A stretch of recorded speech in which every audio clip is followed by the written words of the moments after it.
kita pada hari ini, dan sekali lagi saya mengucapkan terima kasih untuk pembicara kita yang bersedia hadir untuk membawakan materi. Saya juga jujur cukup awam dengan materi ini.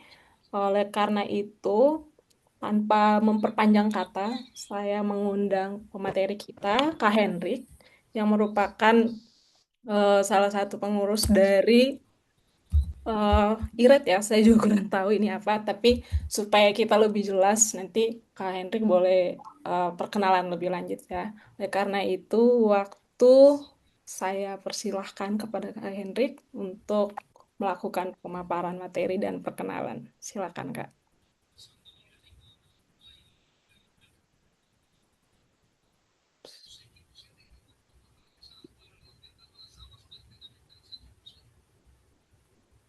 Baik, terima kasih.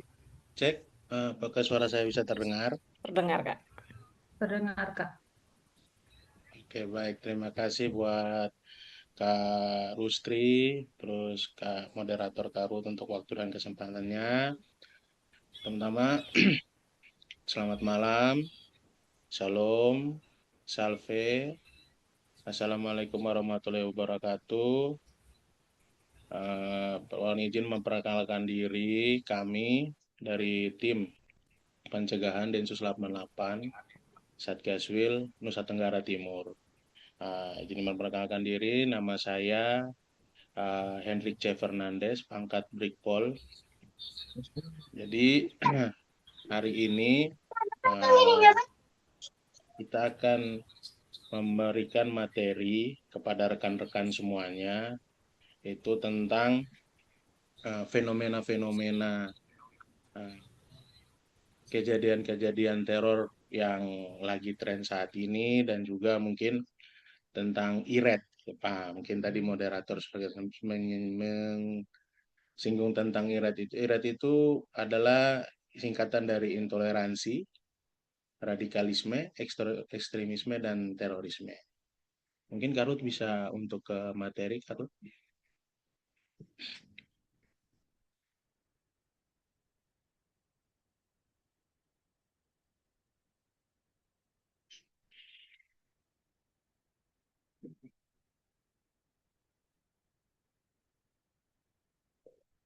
Terima kasih, Karut. Jadi, rekan-rekan semuanya, mohon izin, pada malam hari ini kami akan memaparkan sosialisasi ketahanan diri dari paparan IRET yang tadi saya jelaskan di era digital, yaitu intoleransi, radikalisme, ekstremisme, dan terorisme. Next. Jadi maksud dan tujuan, maksud untuk memberikan pengetahuan kepada peserta tentang bahaya pengaruh paham intoleran, radikalisme, ekstremisme, dan terorisme, serta cara pencegahannya. Tujuannya dalam sosialisasi ini ada dua. Yang pertama, agar peserta dapat memahami tentang bahaya pengaruh paham intoleransi, radikalisme, ekstremisme, dan terorisme, serta cara pencegahannya. Yang kedua, agar peserta dapat meneruskan pengetahuan tentang pencegahan paham IRET ini kepada keluarga, lingkungan, komunitas, dan seluruh elemen yang ada di masyarakat.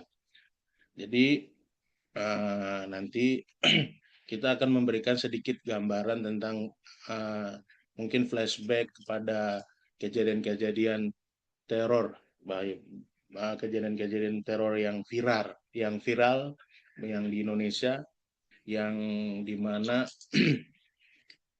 itu menunjukkan bahwa kejadian teror ataupun aksi terorisme itu sangat berbahaya. Next. Nah, ini jadi rekan-rekan mohon izin bisa melihat beberapa deretan aksi terorisme yang pernah terjadi di negara kita. Ada bom Bali 1, bom Bali 2, terus bom JW Marriott, bom Makassar 2000 yang paling bom Makassar 2021, Sarinah. Jadi bagaimana dampaknya, bagaimana ada korban luka, korban jiwa, bahkan mungkin tempat lokasi juga terkena dampak. Jadi aksi terorisme ini sangat berbahaya. Ya ini sebagai sekedar gambaran untuk mungkin kita flashback. Kalau yang ada tulisan warna hitam itu jumlah korban jiwa dan yang merah itu jumlah korban lukanya. Jadi setiap kejadian memiliki perbedaan-perbedaannya. Yang paling banyak ya kejadian pada bom Bali 2002 di mana sampai memakan korban sekitar 203 jiwa. Next.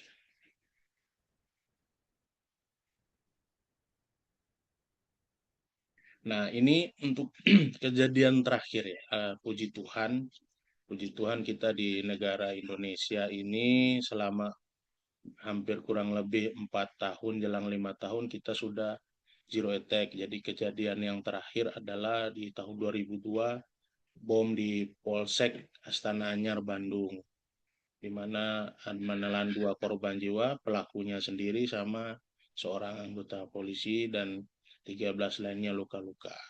Next.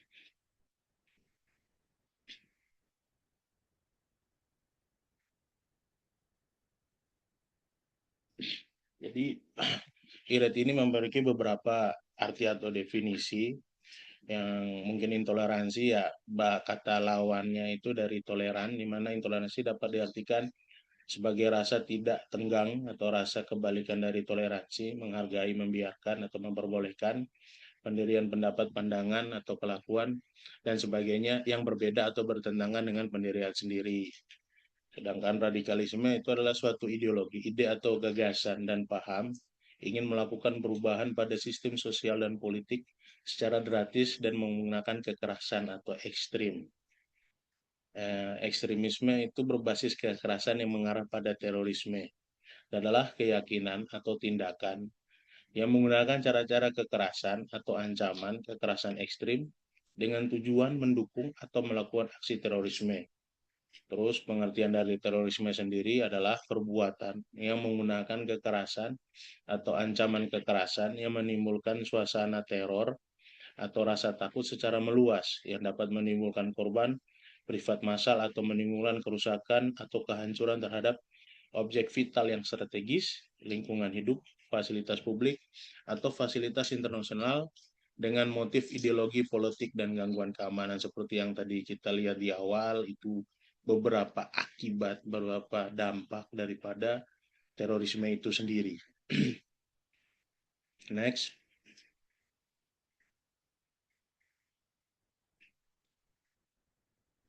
Karakter ini daripada karakter dari IRET ini ada beberapa yang sudah yang bisa kami sampaikan sebenarnya, tapi di lapangan kadang ada apa namanya ya hal-hal baru yang bisa kita temukan. Tapi pada umumnya karakter dari masih dari IRET ini yang pertama mungkin karakter dari intoleransi, kalau bisa rekan-rekan juga melihat dan membaca. Yang pertama itu tidak menghargai dan menghormati hak orang lain.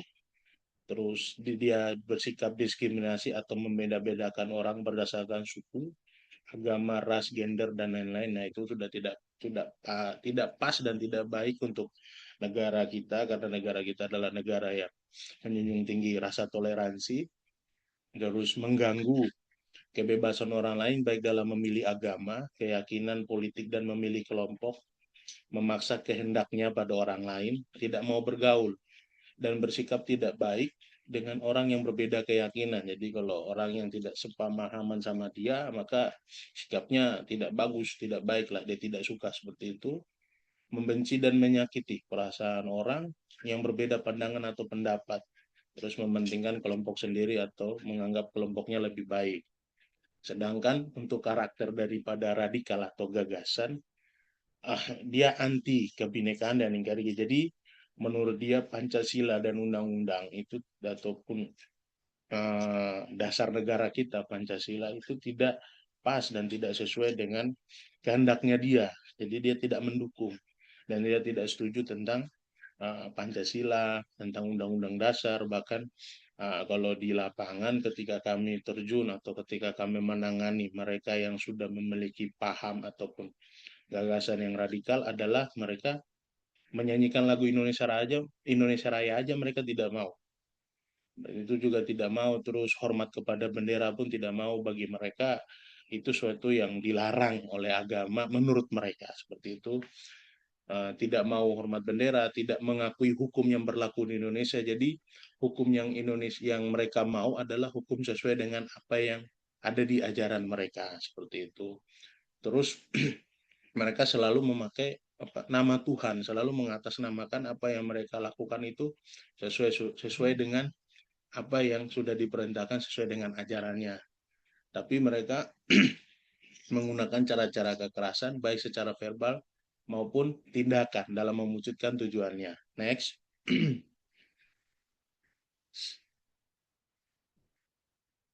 Karakter dari ekstremisme itu yang pertama adalah melihat pandangan pribadi benar dan pandangan lain itu salah, terus menggunakan tindakan ekstrim atau kekerasan untuk mencapai tujuannya. Jadi dia memaksa, benar-benar.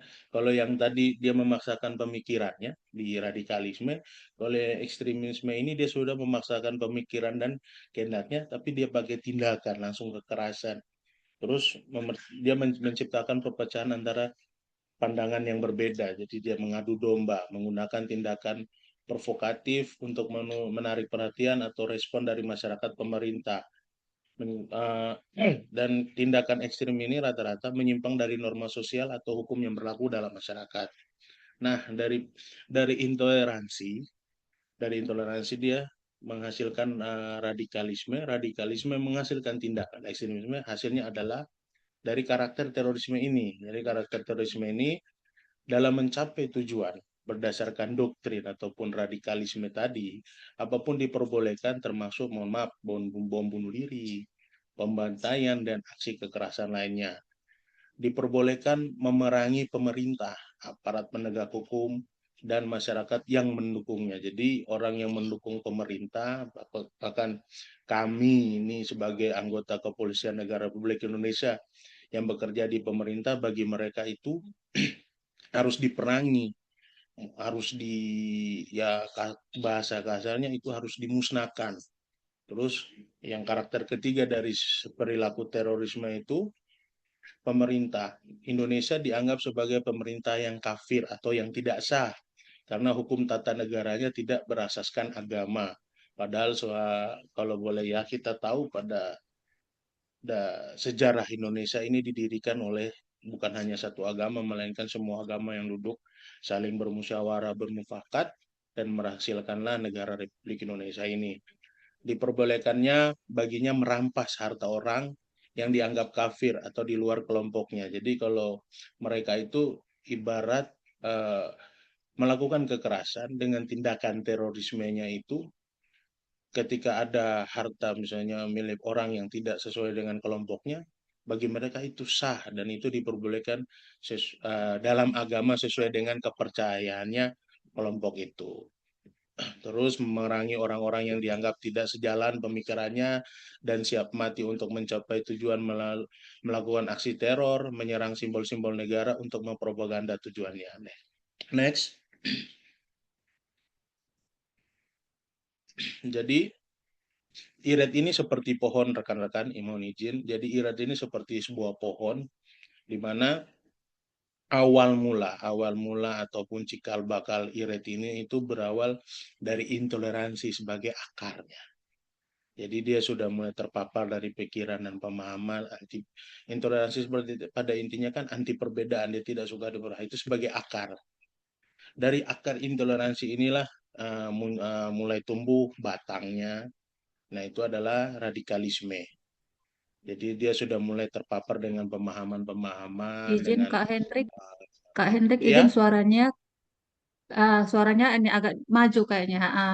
Ya, Oh, terima sorry sorry, kasih maaf Kak. maaf, maaf. Kata Terima kasih. beberapa Oke. Terima kasih. Jadi uh, intoleransi radikalisme, ekstremisme dan terorisme ini seperti pohon, seperti sebuah pohon di mana intoleransi ini adalah akarnya. Jadi semua bermula dari sikap kita intoleran atau sikap kelompok-kelompok atau orang-orang yang intoleran. Setelah dari akarnya ini dia tumbuh menjadi sebuah pemahaman gagasan radikalisme.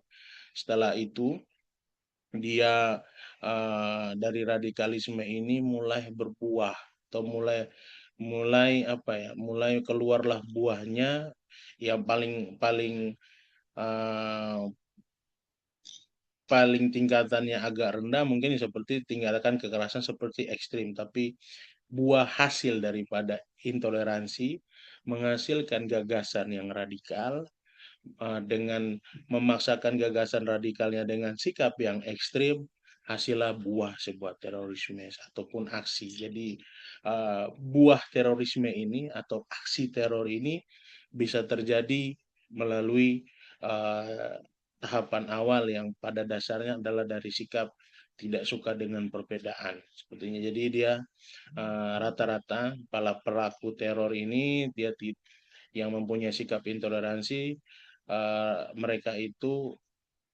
tidak suka ataupun tidak berkenan ataupun tidak akan mau apa ya bergabung dengan orang-orang yang tidak sepemahaman, tidak sememikiran dan tidak seajaran dengan mereka.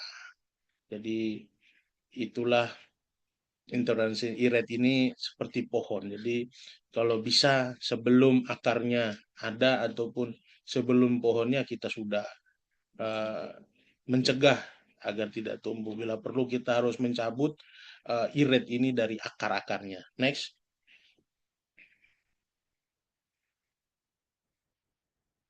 Nah, beberapa faktor penyebab dari radikal yang menjadi teror ada 4 faktor. Mungkin yang pertama faktor global, ada faktor regional, nasional, dan isu kultural. Mungkin di global beberapa faktor mungkin rekan-rekan mohon izin bisa melihat ada ketidakadilan global, demo besar-besaran di Mesir dan Suriah, pengaruh konflik Palestina Israel, konflik Afghanistan, Pakistan dan India, aksi teror di berbagai negara dan perkembangan IT dunia, terus info regional atau di Asia, pengaruh daripada kasus yang kemarin yang cukup viral di Myanmar, Rohingya, terus ada kelompok teror dari Moro, Filipina, itu MILF, Moro Islamic Liberation Front, dan itu diketahui oleh Abu Sayyaf, terus konflik Patani di Thailand, terus JI atau Jamaah Islamiyah di Malaysia dan konflik dari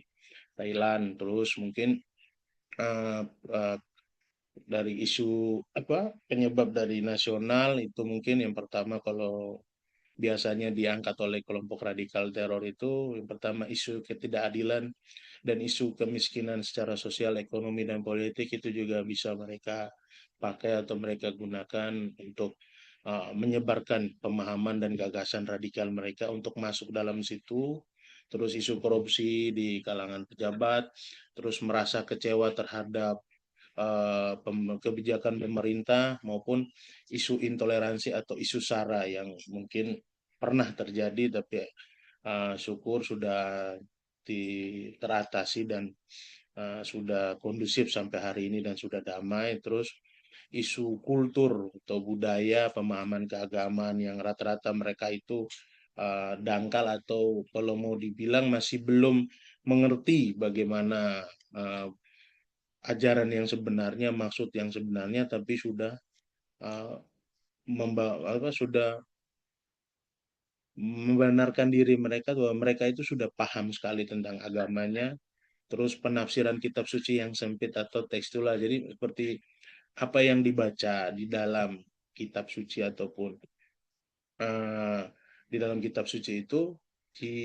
didafsirkan ataupun diimplementasikan secara lurus, maksudnya tidak menyesuaikan dengan zaman, mungkin dengan eh, dengan zaman yang sekarang ataupun dengan bagaimana suasana lingkungan sosial di mana ataupun negaranya seperti itu. Terus indoktrinisasi ajaran agama yang salah, maksudnya doktrin ataupun pemberian pemahaman yang salah yang memang kalau mohon izin rekan-rekan biasanya itu dari kelompok teror itu, kelompok mereka itu sudah didoktrin dari sejak kecil. Jadi sejak kecil mereka sudah dikasih bahwa ini seperti ini, bahwa negara itu negara yang salah, negara ini tidak sah, harus kita rubah undang-undang itu tidak bagus, Pancasila itu tidak sah. Jadi sudah didoktrin terus dimasukkan lagi tentang ini di ajaran agama seperti ini, seperti ini. Jadi untuk menambah keyakinannya. Jadi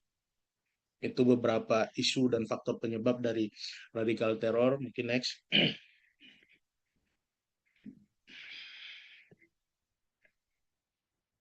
Nah, untuk tadi terkait yang isu kultural atau agama. Jadi terorisme itu rekan-rekan mohon izin, terorisme itu tidak merujuk pada satu agama. Mungkin rekan-rekan bisa melihat ada beberapa contoh kejadian di beberapa tempat di mana itu ya mohon maaf eh, melibatkan beberapa agama. Jadi salah salah pada dasarnya kalau ataupun keliru bahwa terorisme itu ataupun kejadian teror ataupun aksi teror itu hanya dilakukan oleh satu agama tertentu tidak. Tapi kalau bisa kita buka wawasan lebih luas, bisa kalau kita bisa searching ataupun kita bisa mencari lebih informasi di banyak tempat bahwa agama terorisme itu tidak merujuk hanya pada satu agama. Mungkin rekan-rekan bisa melihat ada yang Osama bin Laden, ada di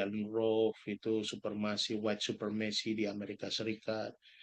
Terus ada Brenton Tarrant ekstremis sayap kanan di Selandia Baru pada tahun 2019, ada dari Jepang, ada dari India. Jadi jangan sampai kita berpikir bahwa terorisme itu hanya dilakukan oleh satu agama tertentu, tidak, bahwa agama tidak agama setiap agama di dunia maupun dimanapun tidak pernah mengajarkan untuk melakukan aksi terorisme, tidak pernah. Mungkin yang salah adalah umatnya. Nah, next.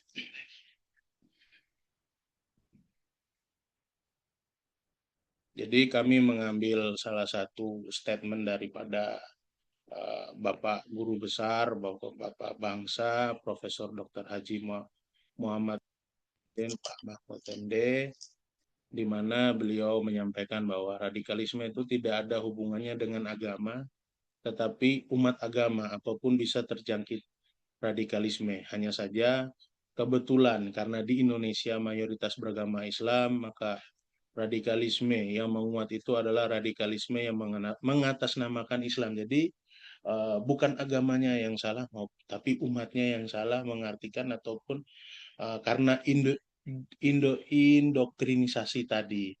Jadi mengatasnamakan agama Islam, walaupun tidak menutup kemungkinan bisa menjakit agama lain. Jadi penanganan gerakan radikal tidak khusus menarik pokok agama tertentu. Jadi radikalisme keagamaan yang mau diberantas adalah paham keagamaan yang ingin mengganti dasar dan ideologi negara dengan melawan hukum dari kelompok agama manapun. Sangat keliru jika menuduh pemerintah bersikap memusuhi Islam. Tidak. Pemerintah itu tidak pernah memusuhi, apalagi memusuhi agama. Karena semua agama pasti mengajarkan tentang kebaikan. Yang kita mau cegah ataupun kita mau melakukan penindakan adalah kepada umat-umat dari agama manapun yang memang dia mempunyai pemahaman yang radikal ataupun ingin mengganggu keamanan dan ketertiban yang ada di masyarakat baik yang kecil maupun yang luas. Next.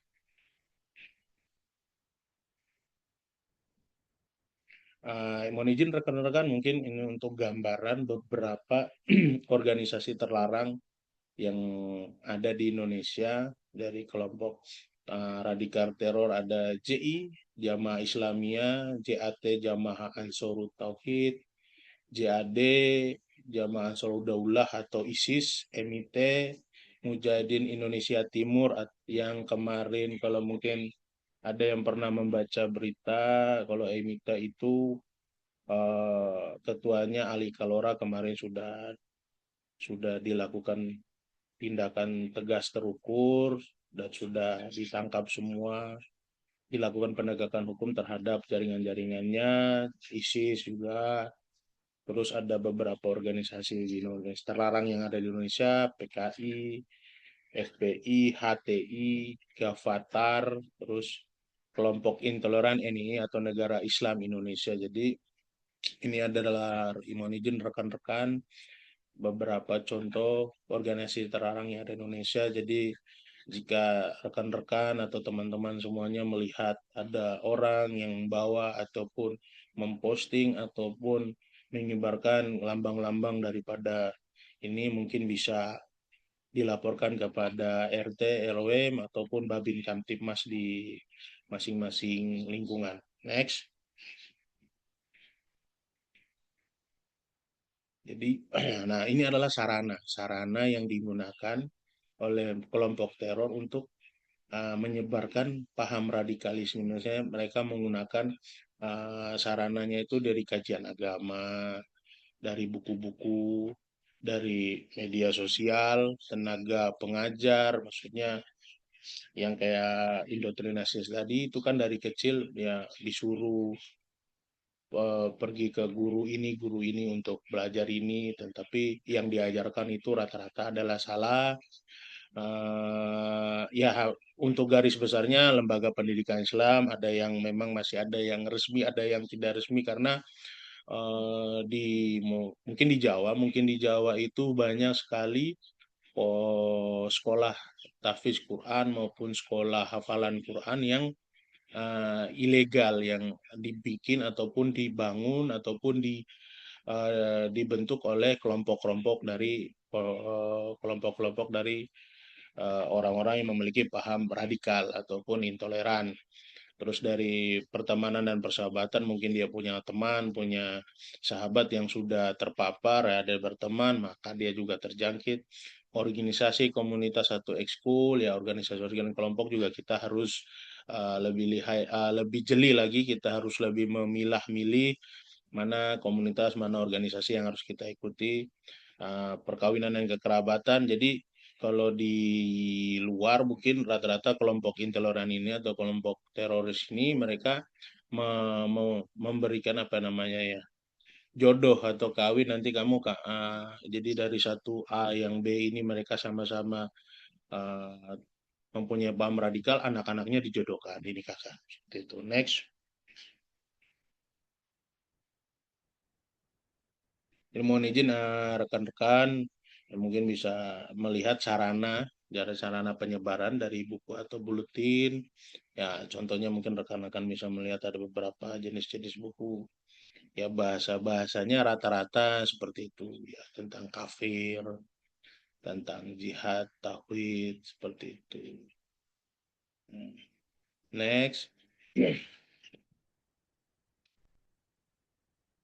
Jadi ini ada beberapa juga websitenya. Mohon izin rekan-rekan juga bisa melihat. Mereka menggunakannya rata-rata embel-embel agama di dalam.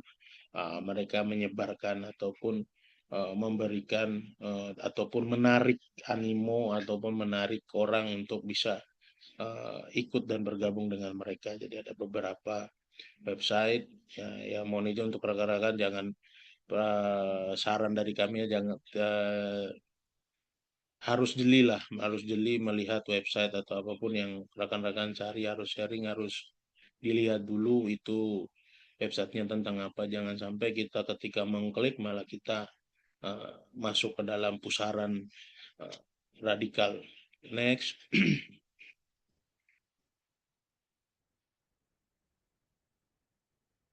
Ada juga dari radio, mohon izin rekan-rekan. Ya, bisa next. Nah, sasaran. Jadi dari sarana-sarana itu, sasaran daripada radikalisme atau gagasan yang radikal itu sasaran mereka lumayan apa ya, apa namanya, banyak, dan sasaran mereka itu yang memang ada di sekitar kita.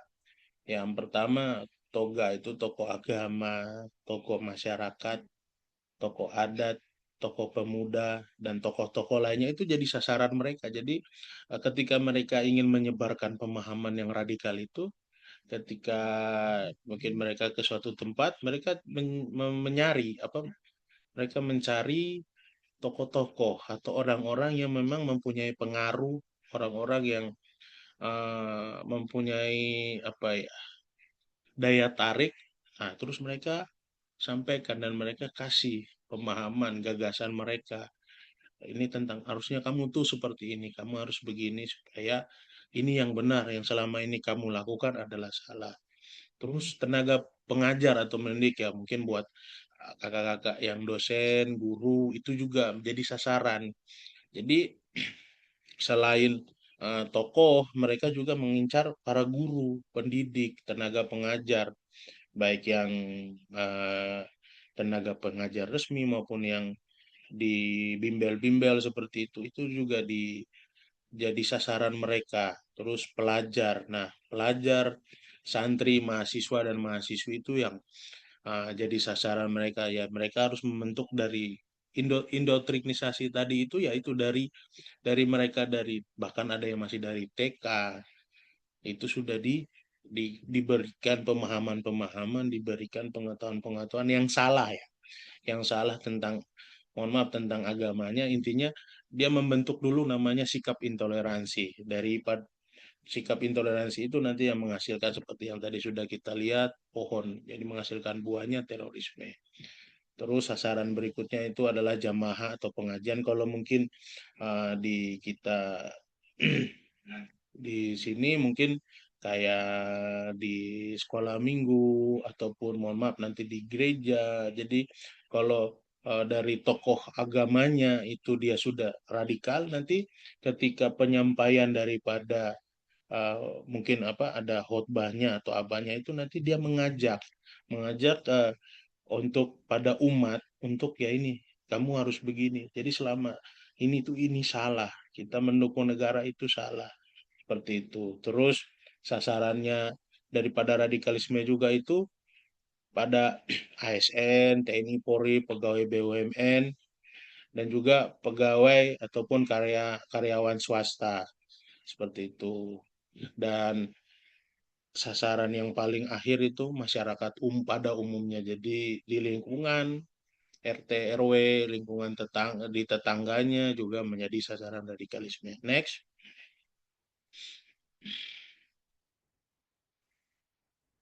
Nah, tadi adalah sasaran daripada gagasan ataupun pemahaman yang radikal.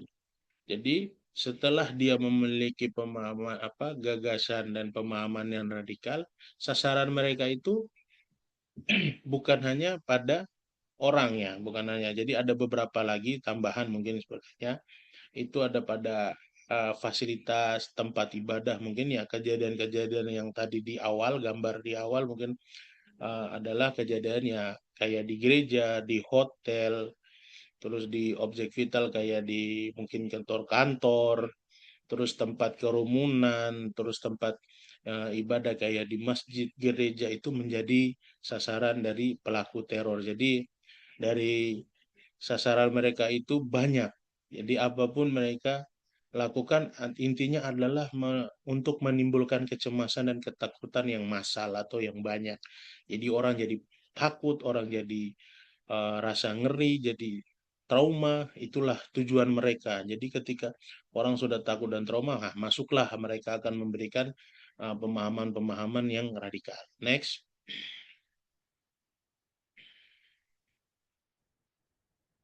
Nah, ini adalah beberapa dari modus yang biasa dilakukan, modus operandi ataupun aksinya. Aksi yang dilakukan itu mungkin ada seperti bom bunuh diri, bom molotov, bom remote, bom waktu, bom mobil, bom panci. Jadi ya mereka sudah berawal dari sudah memiliki pemahaman radikal, mereka melakukan aksi ekstrim, akhirnya belajar, akhirnya dikasih tahu maupun diajarkan oleh kelompoknya tentang ini kita harus mulai aksi. Nanti aksinya bisa pakai bom ya, nanti mereka belajar cara merakit bom.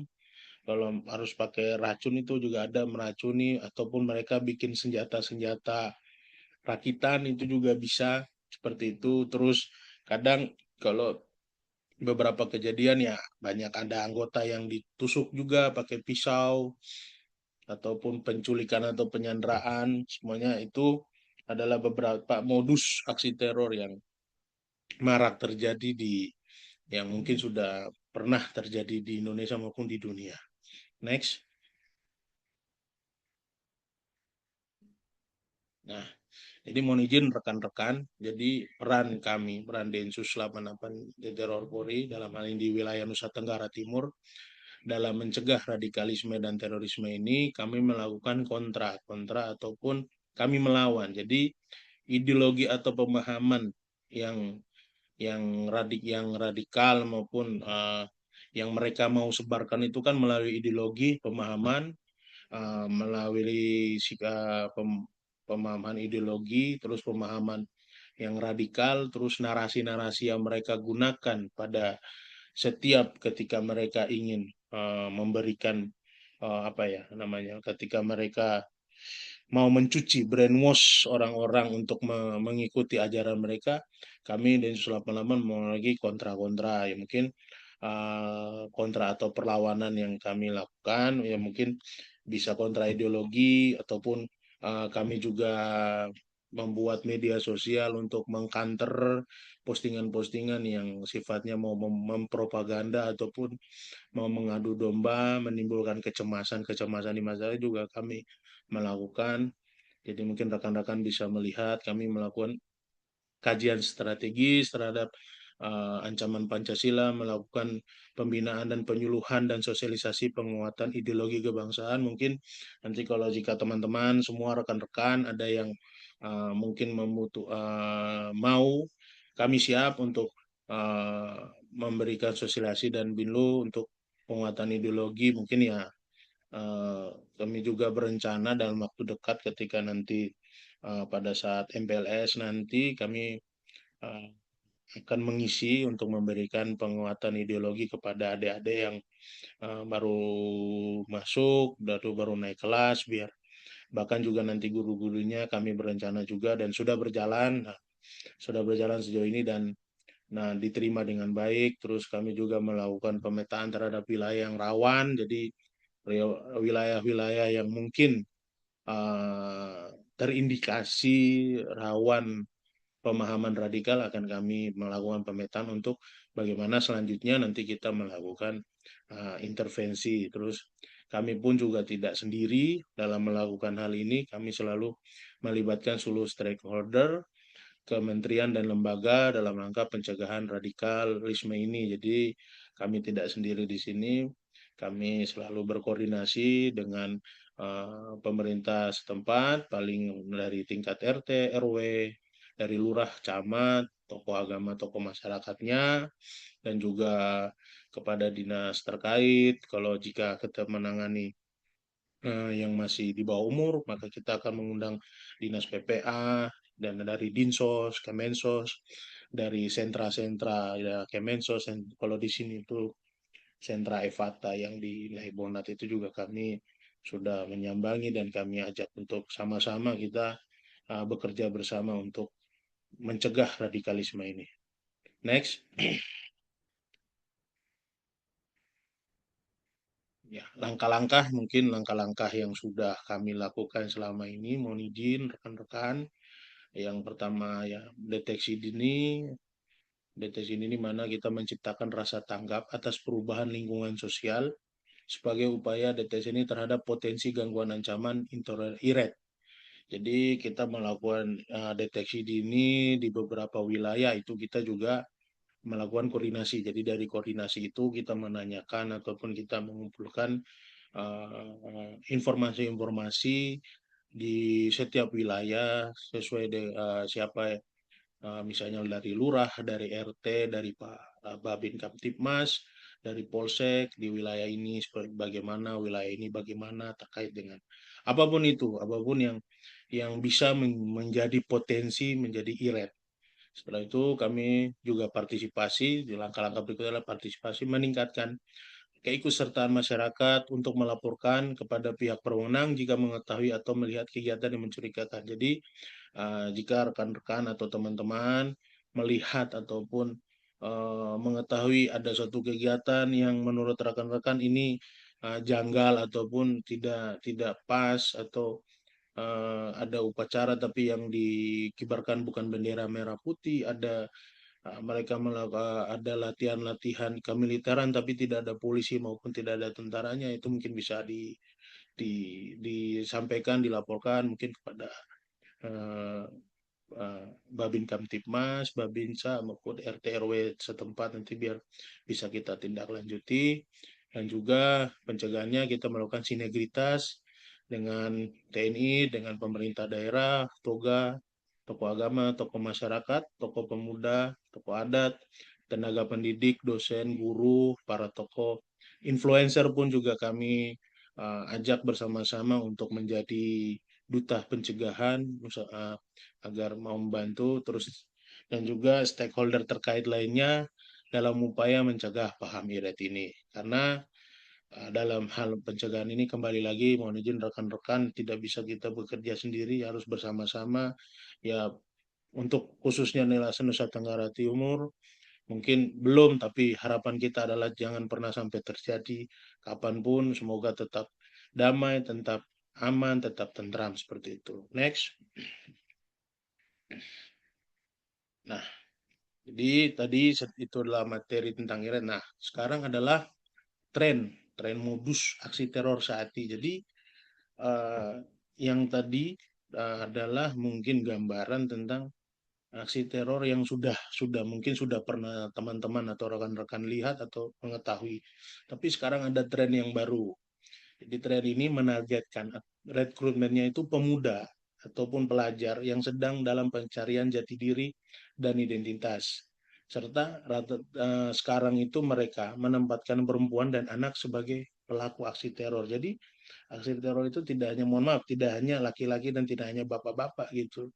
Jadi sekarang ada perempuan dan anak-anak yang ikut dilibatkan ataupun ikut diajak untuk melakukan aksi teror. Next. Nah, jadi mohon izin rekan-rekan, ada yang terbaru kemarin 2025, mungkin ada teman-teman yang lihat ataupun pernah membaca ataupun pernah mendengar di berita tentang kasus di SMA 72 Jakarta. Jadi itu cukup luar biasa dan cukup apa ya, mengagetkan di mana pelakunya itu adalah pelajar. Jadi mohon maaf untuk di bagian inspirasi kami menutup karena ya untuk menjaga privasi dari anak, karena tidak bisa tidak boleh itu juga nanti takut kita melanggar. Jadi kami mohon maaf, kami menutup wajah daripada pelakunya, tapi ya supaya tidak tidak apa ya namanya, tidak tidak kita juga tidak dapat teguran lah seperti itu. Takutnya nanti ada teguran. Jadi profilnya ini, pelakunya ini dia itu menjadi introvert. Jadi dia introvert. Jadi uh, dia introvert tuh dari kelas 12, terus dia pernah menunjukkan apa ya ciri-cirinya lah. Dia tuh menunjukkan cara buat bom kepada teman-temannya. Terus ya mohon maaf, dia juga ternyata anaknya tuh broken home. Tapi anak ini itu eh, dia sampai sampai bisa mau berbuat ini itu karena ini ada inspirasi dari, nanti ada kita bahas, ada inspirasinya. Jadi anak ini itu pada dasarnya adalah korban bully. Jadi dia tuh korban perundungan, dia perundungan, akhirnya ya dia tidak mendapatkan tempatnya segala macam, dan akhirnya kejadianlah kasus ini. Jadi inilah contoh kasus yang baru saja terjadi tahun kemarin, dan itu melibatkan pelajar ataupun anak. Next.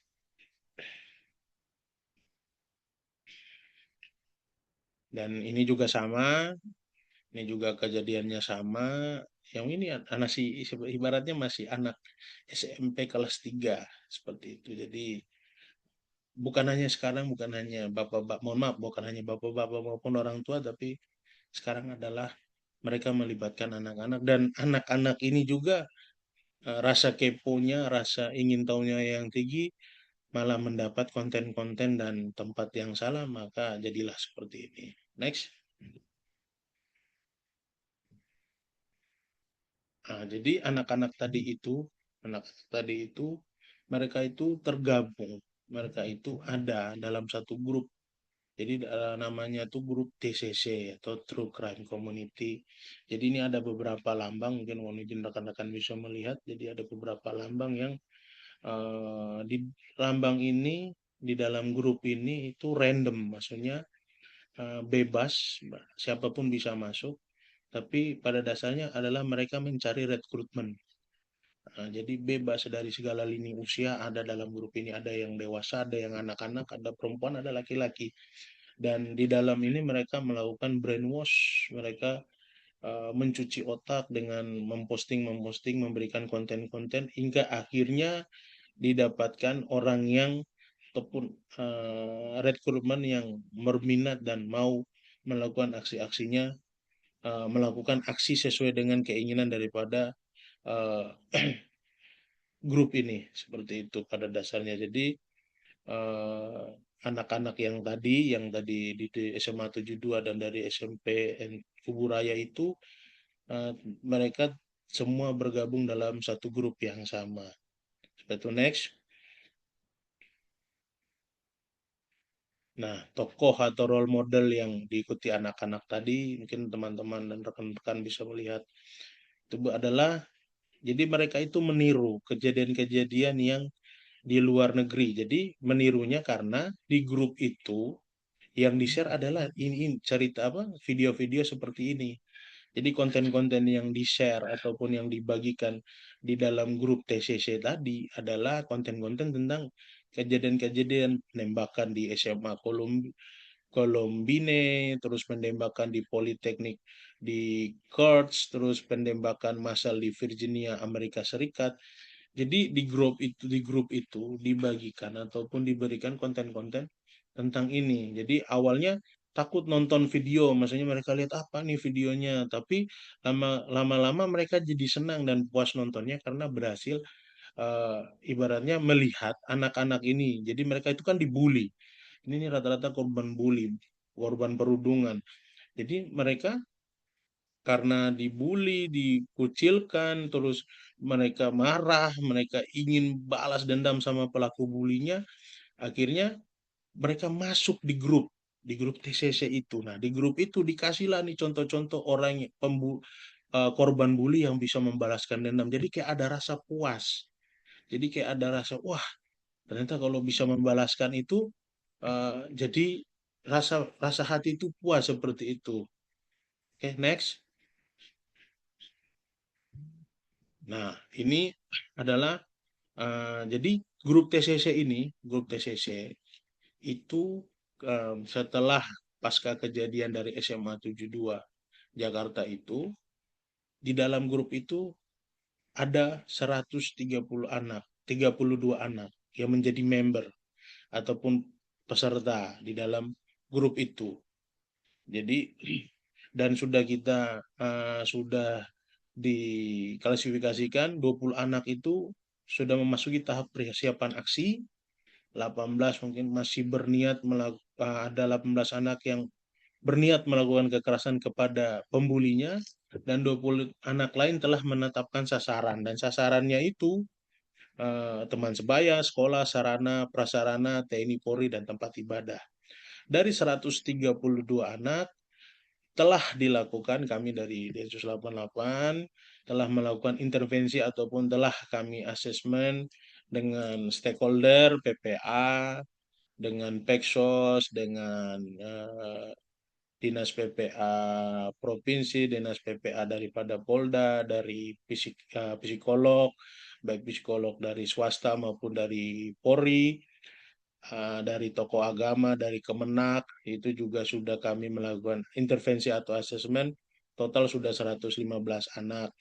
Jadi masih ada beberapa anak lagi masih kita dalami lagi, tapi ala puji Tuhan, setelah sudah kami lakukan intervensi dan sudah kami lakukan asesmen anak-anak ini, ya kami lakukan apa ya namanya ya, kami memberikan tanggung jawab penuh kepada orang tua pada intinya, terus kepada pemerintah terkait stakeholder untuk memberikan pembinaan berkelanjutan ke depannya seperti itu. Next. Jadi perang hari ini tuh tidak selalu dimulai dengan senjata.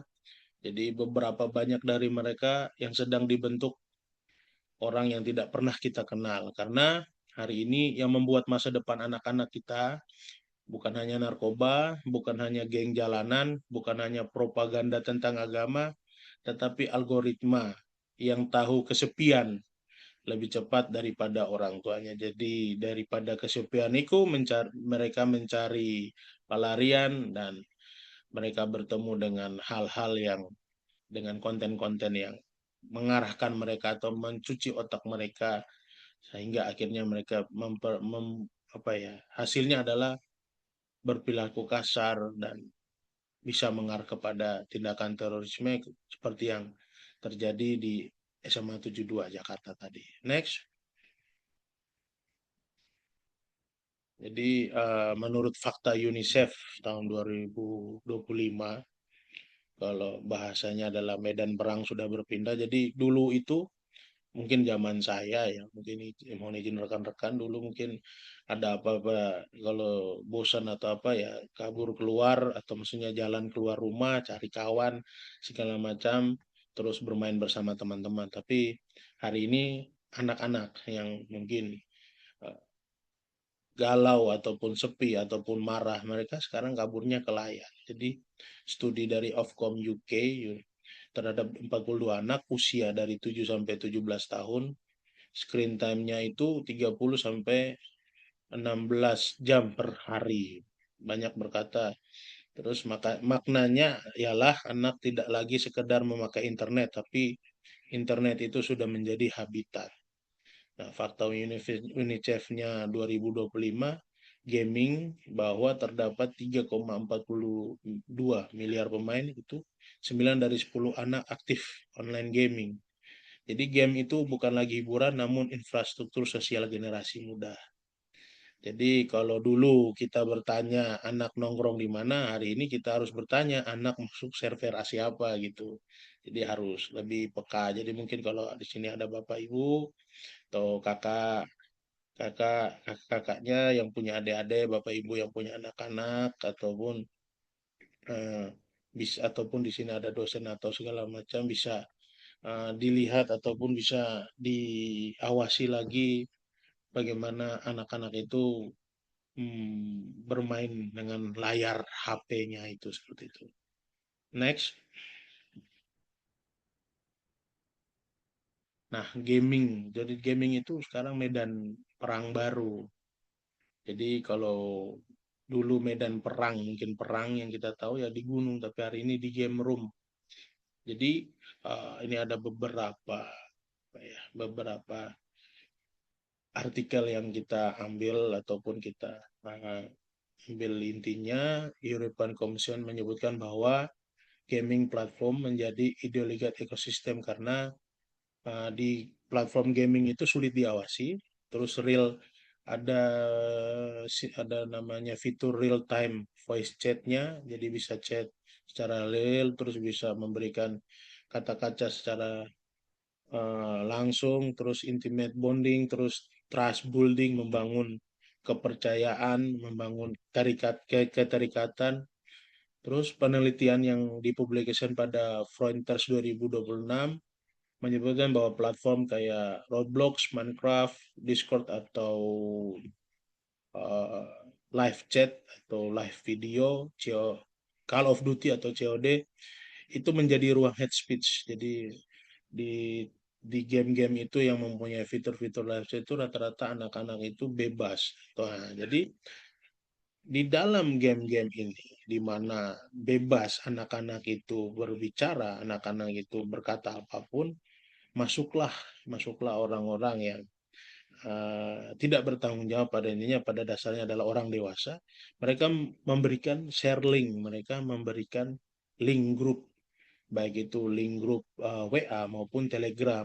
Nah, karena anak ini sering sering ngobrol ataupun sering didukung, anak-anak itu rata-ratanya rasa ingin tahunya tinggi, dibuka terus dilihat. Nah, grup itu kayak yang tadi di-share lah tentang kejadian-kejadian, di-share-lah tentang konten-konten yang negatif, di-share-lah tentang konten-konten kekerasan, maka akhirnya anaknya itu terpapar. Seperti itu. Next.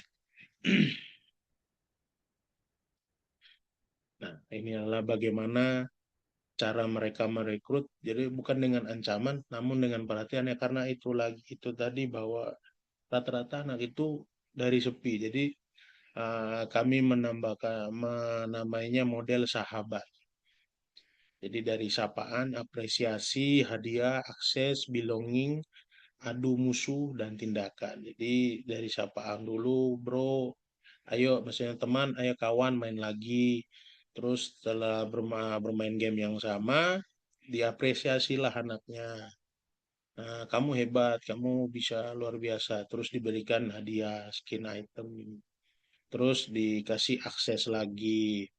Setelah itu diikat ataupun diajak memberikan keterikatan bahwa kamu teman saya, kamu saudara saya, kamu mainnya hebat, kamu kayak saya. Terus mulai diadu domba, dikasih tahu orang-orang itu jadi musuh kamu, harus kamu lawan. Seperti itu. Akhirnya dari proses-proses ini direkrut, terus anak ini mohon maaf ya, kembali lagi dia adalah korban bully, korban perundungan, akhirnya bisa mengarah kepada tindakan. Jadi radikalisasi anak hari ini tidak dimulai dari kebencian, namun dimulai dari perhatian. Jadi kita yang orang dewasa pada intinya harus peka, harus betul-betul bisa melihat bagaimana lingkungan, mulai dari lingkungan keluarga kita dulu, sebelum lingkungan yang luas. Jadi harus peka, jangan sampai adik-adik kita, anak-anak kita ada yang terekrut ataupun menjadi bagian daripada radikalisasi ini. Next. Jadi untuk kita menahan ataupun kita menangkal daripada proses perekrutan itu, kami membuat semacam pagar digital. Jadi konsepnya itu peka, ajak bicara, gali dunia digital anak, awasi tanpa mempermalukan, dan rawat makna hidup. Jadi orang tua, guru, pengajar, ataupun kakak harus peka pada perubahan kecil. Jadi kayak bahasanya, dia bahasa sebenarnya harusnya yang tidak tidak biasa kita ucapkan di rumah, tapi anak ini tahu. Nah, itu kita harus peka. Simbol-simbol dia udah menggambar seperti yang tadi simbol di TCC tadi itu harus kita lihat, ataupun yang tadi gambar-gambar dari kelompok teror itu. Nah, itu harus kita juga peka. Terus ada circle-nya, terus jam online-nya berapa jam. Setelah itu kita harus ajak bicara. Jadi ajak bicara itu bukan kita interogasi anak ataupun adik ataupun kakak kita ataupun teman kita, tidak, tapi kita ajak bercakap. Jadi tidak dia sepi, tidak dia merenung. Jadi mungkin ya kalau bagusnya ketika kita lihat ada anak kita, murid kita atau teman kita yang tiba-tiba diam apa, kita ajak bicara. Kita ajak, kamu kenapa? Kamu apa cerita, sharing sama-sama, kita cari solusinya apapun itu. Terus mungkin untuk orang tua ketika lihat anaknya, untuk diri saya juga, untuk anak saya juga, ya kita harus melihat game apa yang mungkin anak, kalau kita ya mungkin ya sekarang mungkin tren adalah kita orang tua rata-rata sering memberikan handphone ataupun gadget kepada anak-anak. Ya kita harus lihat anak-anak itu kalau dia sudah pintar, dia main game-gamenya apa. Terus dia server apa yang dia mainkan. Terus siapa saja yang menjadi teman online-nya. Terus awasi, tapi kita mengawasi tapi tidak memperlakukan. Jadi kita membangun trust ataupun kepercayaan. Jadi anak itu jadi percaya, bukan kita membangun fear atau ketakutan. Jadi kita tidak perlu membuat anak itu jadi takut, tapi kita percaya. Intinya seperti kakak percaya adik-adik harus gini, adik main ini ya, adik tidak boleh yang ini, tidak baik ya, ini tidak baik ya. Nanti besok boleh main lagi. Jadi seperti itu. Jangan, "Oh, kamu tidak boleh begini." Nah, itu nanti akan ada pertentangan. Nanti akan dia merasa takut. Terus rawat makna hidup. Jadi membangun apa ya? Mempurpose, belonging, terus empati. Jadi membangun ikatan yang baik, membangun hubungan yang baik kepada anak-anak itu. Seperti itu, anak kita, adik kita, ataupun keluarga kita. Next.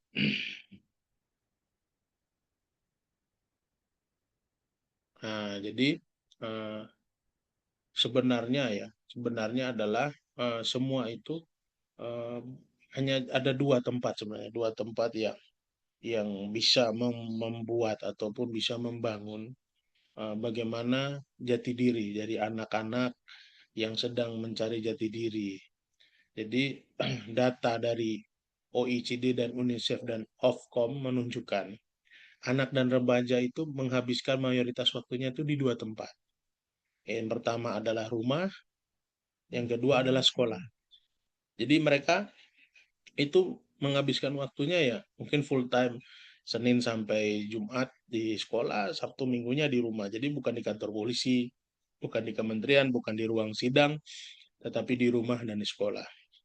Nah, di dua tempat itulah, di dua ruang itulah identitas anak-anak ini mulai dibentuk. Jadi ya bagaimana kita pola asuh.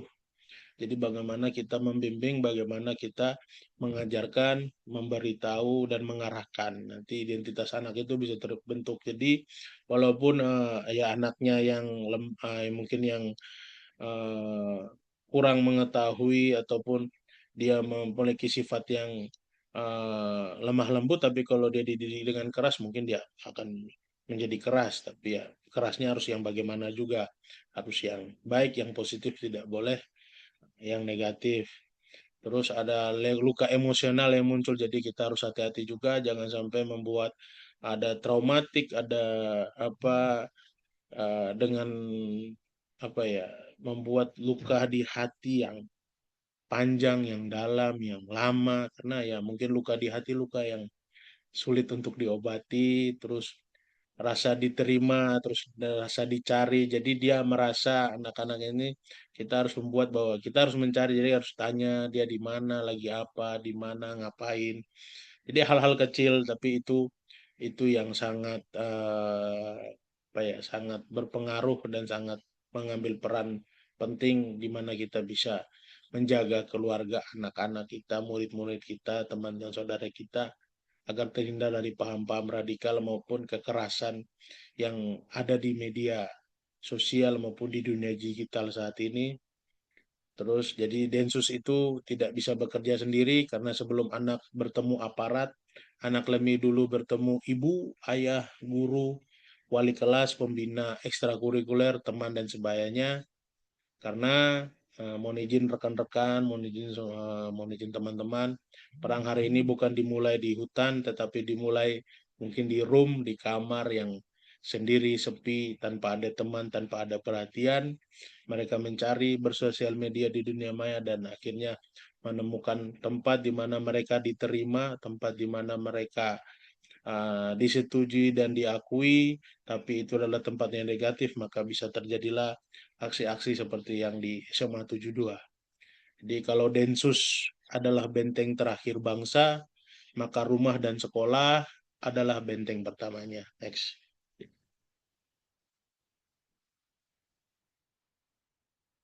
Jadi untuk penutup, jadi eh, anak-anak yang terlibat dalam komunitas radikalisme kekerasan sejatinya adalah korban, korban di mana mereka adalah kombinasi dari multifaktor termasuk perkembangan psikososial mereka sebagai anak dan remaja yang diakselerasi oleh media sosial, perasaan diterima seperti yang tadi saya sampaikan dan mendapatkan validasi.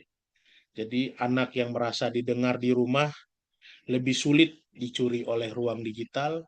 Anak yang merasa dihargai di sekolah lebih sulit direkrut oleh komunitas ekstrem, dan anak yang tumbuh dengan makna lebih sulit dipancing oleh propaganda, karena pada akhirnya perang melawan ekstremisme bukan hanya soal menangkap pelaku, tetapi memastikan anak-anak kita, saudara kita, teman kita, kakak kita, adik kita tidak pernah merasa harus mencarinya di tempat lain.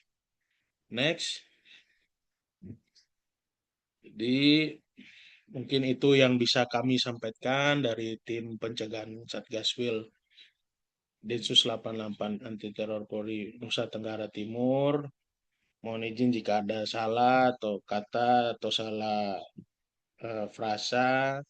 Lebih kurangnya kami memohon maaf dan mohon izin selamat malam, Salve, Assalamualaikum warahmatullahi wabarakatuh. Kami kembalikan kepada Kak Ruth. Terima kasih. Oke, terima kasih Kak Hendrik yang sudah membagikan materinya pada hari ini. Luar biasa sekali ya. Sangat jelas. Akhirnya saya tahu IRED itu apa. Terima kasih untuk pemaparannya. Teman-teman, kita akan masuk dalam sesi tanya jawab. Akan tetapi karena keterbatasan waktu, saya membuka untuk dua orang penanya. Pertama, kalau nanti masih ada waktu lagi, saya buka lagi kesempatannya. Jadi untuk teman-teman rekan-rekan yang ingin bertanya, saya persilahkan bisa open mic ataupun raise hand ataupun di kolom chat. Tuh, nanti saya bantu untuk bacakan chatnya. Silakan teman-teman. Kalau ada yang ingin bertanya, sekarang waktunya.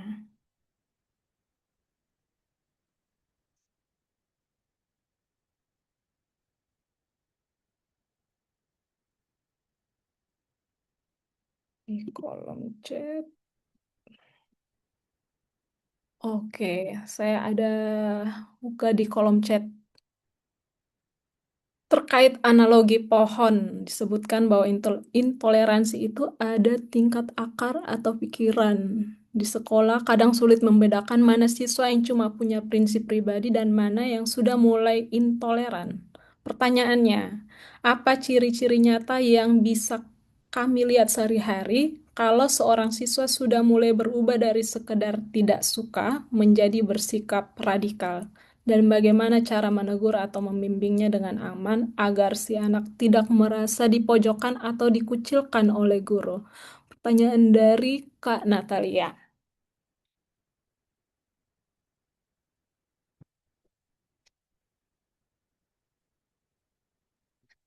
Baik, mau langsung dijawab atau Boleh, sekalian boleh yang kedua, langsung Kak Ruth? dijawab.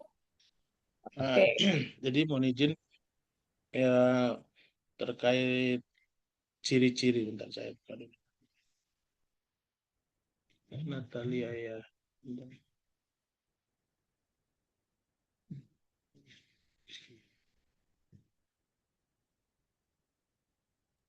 Terkait ideologi pohon disebutkan bahwa intoleransi itu ada di tingkat akar atau pikiran. Di sekolah kadang sulit membedakan mana siswa yang cuma punya prinsip pribadi dan mana yang sudah mulai intoleran. Ternyata apa ciri-ciri nyata yang bisa kami lihat sehari-hari kalau seorang siswa sudah mulai berubah dari sekedar tidak suka, intoleran menjadi bersikap keras atau radikal. Dan sebagaimana cara menegurnya. Jadi ciri-ciri ya, ciri-ciri awal. Jadi ciri-ciri yang bisa adik-adik ataupun rekan-rekan lihat adalah eh, dia satu sering lah sering pada dasarnya itu sering tidak suka dengan eh, mungkin teman biasanya itu teman dekatnya itu mulai dia sering marah biasanya itu sering marah terus sering mengajak mohon maaf sering mengajak untuk berantem atau berkelahi temannya jadi tidak tidak pernah dalam kelas ataupun teman-teman yang di kelas itu menjadi apa ya dekat akrab dengan dia itu dia tidak mau. Nah itu biasanya ya dibutuhkan adalah kepekaan dari mohon maaf dari wali kelas. Itu nanti dari wali kelasnya. Nah dari wali kelas nanti biasanya terus anak itu juga sering bermasalah mohon maaf biasanya itu sering bermasalah karena rata-rata mereka pembuli itu mencari perhatian, perhatian mereka mencari mencari apa ya untuk orang memperhatikan mereka yaitu. Jadi kita harus peka sebagai mohon maaf sebagai wali kelas ataupun orang dewasa. Untuk cara menegurnya lebih baik adalah ah, berikan sampaikan kepada wali kelas.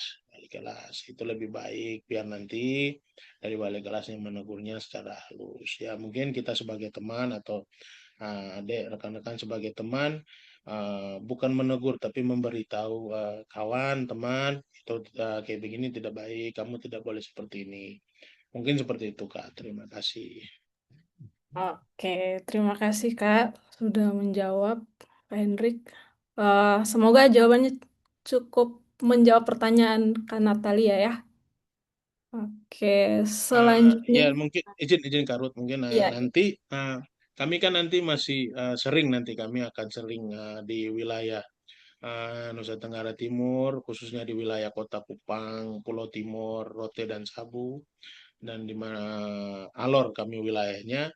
Nanti kami itu sering ini, nanti kami akan gencar, kami akan sering bersosialisasi ke sekolah-sekolah, ke OMK-OMK, kepada komunitas-komunitas lainnya. Jadi nanti jika pada pemaparan ini mungkin kurang jelas atau apa, bisa berkontak dan berkomunikasi dengan kami lewat dari moderator, dari Karut dan Karustri.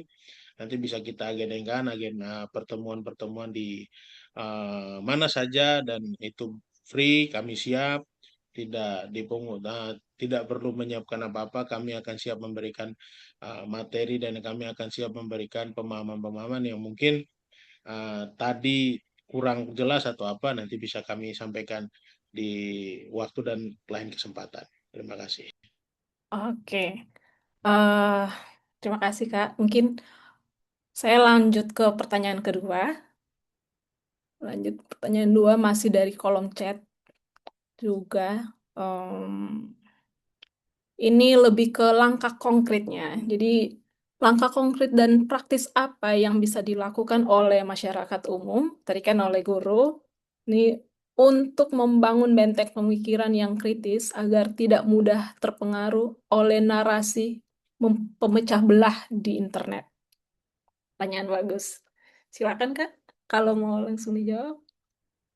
Baik, terima kasih pertanyaan yang bagus sekali dari Kak Aloysius Kiyosikari Iya. Toluala. Itu terima kasih. Luar biasa pertanyaan.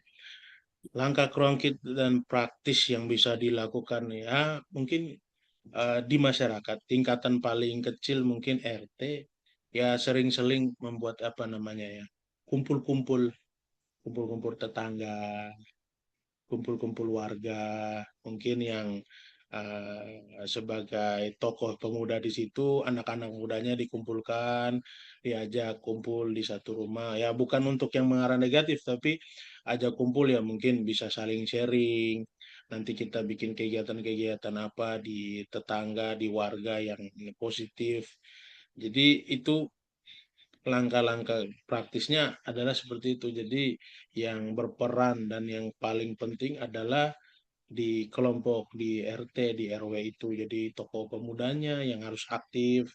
Jadi kalau misalnya kakak-kakak di sini dan rekan-rekan ada yang memang dituakan atau memang di sebagai ketua kelompok, baik kelompok agama maupun kelompok komunitas maupun di kelompok lingkungan, sering-seringlah memberi apa mengadakan agenda kumpul-kumpul mungkin seminggu atau sebulan 2 kali atau sebulan 3 kali untuk membuat kegiatan-kegiatan di kelompok di lingkungan yang bisa berdampak positif nanti itu bisa jadi contoh nanti kalau ketika buat-buat seperti itu bisa dipublikasikan bisa diposting kegiatan-kegiatan positifnya jadi bisa banyak orang yang lebih melihat dan mengetahui bahwa anak muda itu sekarang semua tidak hanya apa ya namanya tidak tidak hanya kumpul-kumpul untuk melakukan hal-hal yang negatif, tapi mereka kumpul-kumpul untuk melakukan hal-hal yang positif dan bisa berkontribusi banyak dan bisa memberikan pengaruh yang positif kepada baik pemuda maupun lingkungannya seperti itu. Mungkin seperti itu Kak Alosius, terima kasih. Oke, terima kasih Kak. Ini masih ada waktu sedikit, jadi saya tambah satu pertanyaan lagi ya Kak. Boleh kan? Baik, Eh, baik. saya pilih juga dari kolom chat. Hmm, oke, ini pertanyaan terakhir. Pertanyaan ketiga menjadi pertanyaan penutup ya, karena keterbatasan waktu. Jadi, di tengah pesatnya perkembangan media digital, bagaimana guru dapat menjaga keseimbangan antara memberikan kebebasan berpikir kritis kepada peserta didik dan mencegah mereka terpapar paham ya iret tanpa mengurangi nilai demokrasi dalam pembelajaran. Pertanyaannya super. Silakan Kak, boleh langsung dijawab. Terima kasih Kak Ruth, luar biasa pertanyaan dari Kak Marcelina Sridewi Kosat. Iya, iya. Hmm, di tengah pesatnya. Jadi izin kakak, jadi kami dari Densus 88 Satgasil NTT itu kemarin bersama Bapak Kasat Gaswil itu juga sudah bertemu, sebelumnya sudah bertemu dengan Pak Gubernur, Pak Melki, dan dari Pak Melki juga menyambut ini antusias, terus lahirlah sebuah pergub, pergub nomor, lupa saya, nanti saya share kembali. Jadi ada pergub yang diterbitkan oleh Pak Melki terkait dengan bullying dan kekerasan terhadap perempuan dan anak.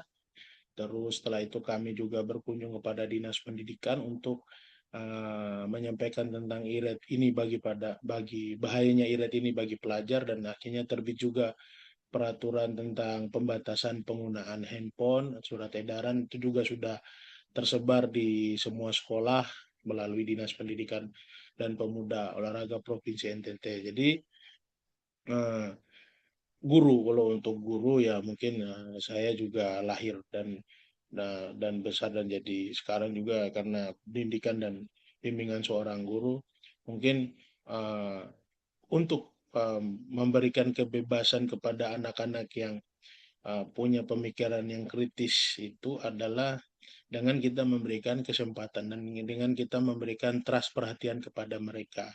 Jadi tidak kita langsung mengiyakan, tapi juga kita tidak menolak. Ya kita terimalah seperti itu. Jadi kita menerima dengan baik pemikiran-pemikirannya, menerima dengan baik masukan-masukannya, supaya dia tidak merasa ya kalau kita langsung tolak nanti dia malah akan mencari tempat lain atau mohon maaf mungkin guru lain orang yang bisa menerima pemikirannya. Jadi eh, harus harus kita terima. Jadi kita harus menampung. Jadi tidak boleh, tapi tidak juga kita mengiyakan. Jadi kita harus sharing. Nanti guru itu juga harus sharing kepada guru-guru yang lain, harus juga sharing kepada teman-teman guru yang lain. Jadi ya, misalnya murid saya begini, dia begini, nanti bagaimana ya enaknya. Jadi ya itu lebih pada privilege daripada guru sendiri seperti itu.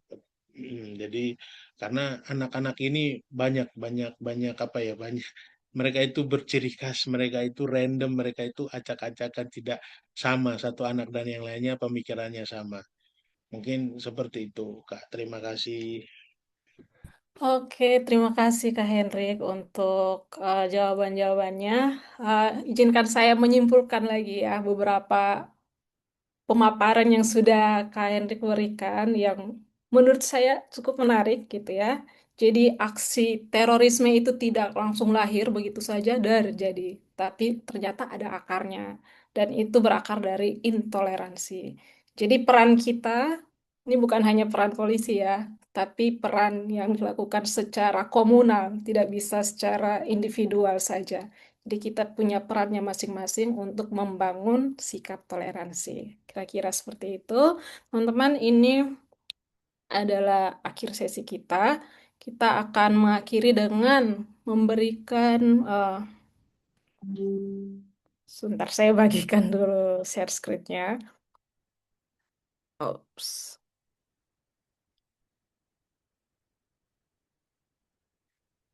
Akan lanjut ke pemberian sertifikat secara simbolis. Oke, semoga layar saya terlihat. Nah, pemberian sertifikat pada Pak Henrik yang sudah menjadi narasumber kita pada hari ini. Sekali lagi kami dari, oh sorry,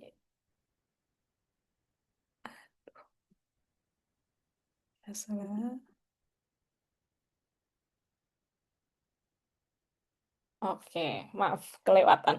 Sekali lagi kami dari tim, saya mewakili tim Providea mengucapkan terima kasih kepada Kak Henrik yang sudah berkontribusi dalam webinar hari ini. Eh, ini adalah penghargaan kecil yang bisa kami berikan. Terima kasih sekali lagi atas Terima kasih. waktunya. Ya, teman-teman, kita setelah ini akan foto bersama. Jadi, Karut, Karut, kita oh iya, screenshot dulu ya Kak ya. oh Nanti iya, minta tolong spotlight nama Karut juga. Eh, Supaya kita screenshotnya, nanti saya minta ada Marcelina tadi ya, Marcelina sama Selandri minta tolong screenshot oh iya, ini saya juga sedang. pin pin pin Kak Ruth juga, Ruth. Oh iya, Supaya nanti munculnya dua, Kak Ruth sama Kak Hendrik, terus sertifikatnya nanti di samping. oke. Bukan pin, Yang spotlight maksudnya. Adek Reva, Oke, ini saya juga sambil screenshot di sini. Sudah Kak Rutsri? Iya, tapi sudah muncul tiga-tiganya ya? Eh di Sorry, maksudnya sudah muncul Kak Ruth sama Kak Hendrik oh sama iya, sertifikatnya. iya. Jadi, oke, sudah, minta sudah, sudah, tolong ini sudah. teman-teman yang pakai laptop minta tolong screenshot ya. Sudah Kak, saya sudah screenshot. Ada. Oke, thank you. Oke, teman-teman, kita akan dokumentasi bersama. Jadi teman-teman boleh menyalakan kameranya. Saya stop share dulu.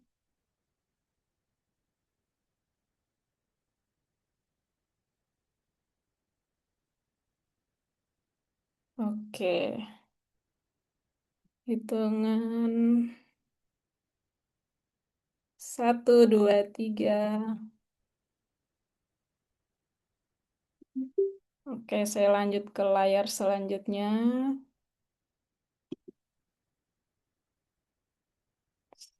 1, 2, 3.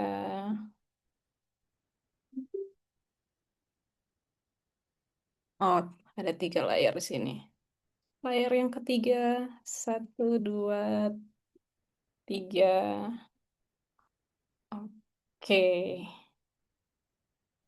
Iya sih, enggak. oke. Foto bersamanya sudah. Kita mungkin ada pengumuman sebelum menutup. Ini adalah webinar yang akan dilaksanakan dari tim PHI dalam beberapa waktu ke depan. Eh, Teman-teman, rekan-rekan boleh memantau juga melalui media media sosialnya PHI mengenai topik-topik yang akan menjadi topik kita, topik pembahasan kita, dan akan dilaksanakan setiap hari Sabtu dari bulan Mei, Juni, Juli, Agustus, September, dan Oktober. Eh, Sekian pengumumannya. Kita akan eh, menutup webinar kita pada malam hari ini dengan doa. Dan sekali lagi saya ucapkan terima kasih untuk rekan-rekan dan teman-teman dan juga narasumber yang sudah bergabung pada webinar pada hari ini. Izinkan saya untuk menutup webinar kita pada malam hari ini dengan doa.